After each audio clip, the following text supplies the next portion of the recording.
Hello and welcome to the third poem of class 7th. The name of the poem is The Shed. नमस्कार, आप सभी का स्वागत है क्लास 7th के तीसरे कविता में जिसका नाम है द शेड। शेड यानी हमारे घर के पीछे अगर किसी तरह का कोई आउट हाउस या फिर कोई स्टोर हाउस हो उसे हम शेड कह सकते हैं। तो जैसा कि यहाँ आप देख सकते हैं, do you know what a shed is? क्या आप जानते हो शेड क्या है? A cow shed, a tool shed, a wood shed for example, यानी गाय को रखने की जगह, सामान रखने की जगह, लकड़ियाँ रखने की जगह, इस तरह के रखने की जगह को हम शेड कहते हैं। It's a small room away from the main house, यानी ये हमारे घर जहाँ हम रहते हैं उससे थोड़ी दूरी पर या पिछवाड़े बनाया जाता है, जिसमें हम चीज़ें रखते हैं, जानवरों को रखते हैं, पुरानी गाड़ियाँ वगैरह रखते हैं और ऐसी चीज़ें रखते हैं।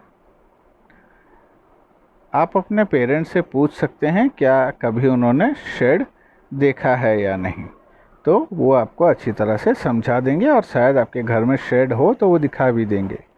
तो चलिए शुरू करते हैं कविता।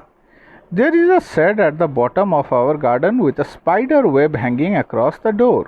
The hinges are rusty and crack in the wind. When I am in bed, I lie and I listen. I'll open that door one day.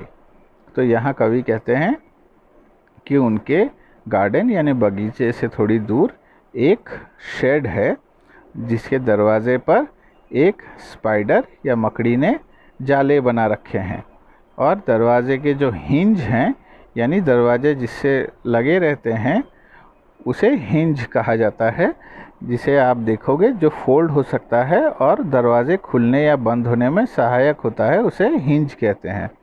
तो ये जो हिंज है ये बहुत पुराने हो गए हैं और रस्टी यानी इन्हें जंग लग गया है। अब जब दरवाज़ा हिलता है या खुलता है तो उसमें से आवाज़ें आती हैं। कई बार आपने मूवीज़ वगैरह में देखा होगा कि दरवाज़ा जब खुलता है एक आवाज़ आती है।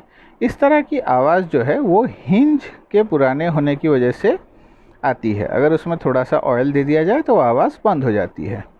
तो जो राइटर हैं, जो कवि हैं, वो अपने बिस्तर पे लेटे रहते हैं और वो सुनते हैं ये दरवाजे की आवाज़ आती है, क्योंकि जब हवा चलती है तो दरवाज़ा खड़खड़ाता है। तो वो चाहते हैं कि एक दिन वो दरवाज़ा खोलकर देखें और इस पिक्चर में आप शेड को देख सकते हैं। There is a dusty old window around the side with 3 cracked panes of glass. I often think there is someone staring at me each time that I pass. I'll peep through that window one day. अब ये कहते हैं कि वहाँ पे जो खिड़की है उसके कुछ कांच जो हैं वो टूटे हुए हैं और वो कई बार सोचते हैं कि उन्हें ये महसूस होता है कि उसके अंदर से कोई उन्हें झांक रहा है या कोई उन्हें देख रहा है। हर समय जब वो उसके सामने से गुज़रते हैं तो उन्हें कहीं ना कभी लगता है कि वो एक दिन उन टूटे हुए खिड़कियों से अंदर झांक कर देखेंगे कि आखिर अंदर है क्या। My brother says there is a ghost in that shed who hides under the rotten floor board and if I ever dare to set food inside he will jump out and chop off my head but I will take a peep one day.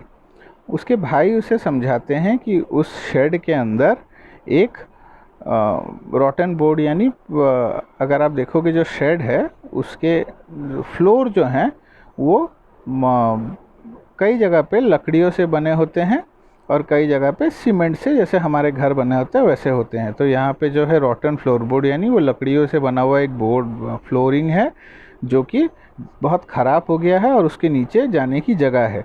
तो वहाँ पे एक भूत छुपा हुआ है और अगर किसी दिन वहाँ अंदर कोई चला गया तो वो बाहर आएगा और उसका सर जो है वो धड़ से अलग कर देगा। लेकिन कवि चाहते हैं कि एक दिन वो उसके अंदर ज़रूर झांक कर देखेंगे। I know that there isn't really a ghost. तो कवि सब सोचते हैं कि वहाँ पे कोई भूत नहीं है।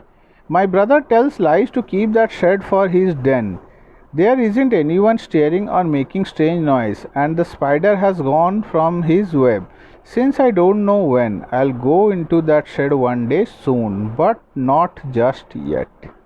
तो यहाँ पे कवि कहते हैं कि उन्हें पता है कि उसके अंदर कोई भूत नहीं है, ये बस उसके भाई जो हैं वो उसे झूठ बोलते रहते हैं ताकि वो कभी उसके अंदर ना जाएं और वो उस शेड पे अपना कब्ज़ा जमाए रखें, ताकि वो उसे अपना खेलने की जगह या फिर छुपने की जगह बना कर रखें।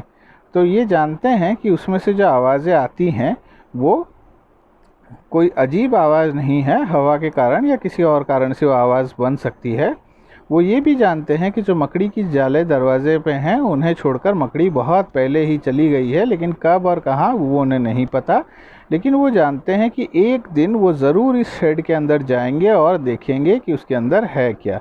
लेकिन वो वक्त अभी नहीं आया है, ये अभी छोटे हैं तो अभी नहीं जाना चाहते, लेकिन जब बड़े हो जाएंगे तो वो ज़रूर वहाँ पे जाना चाहेंगे। इसके साथ ही ये कविता ख़त्म होती है।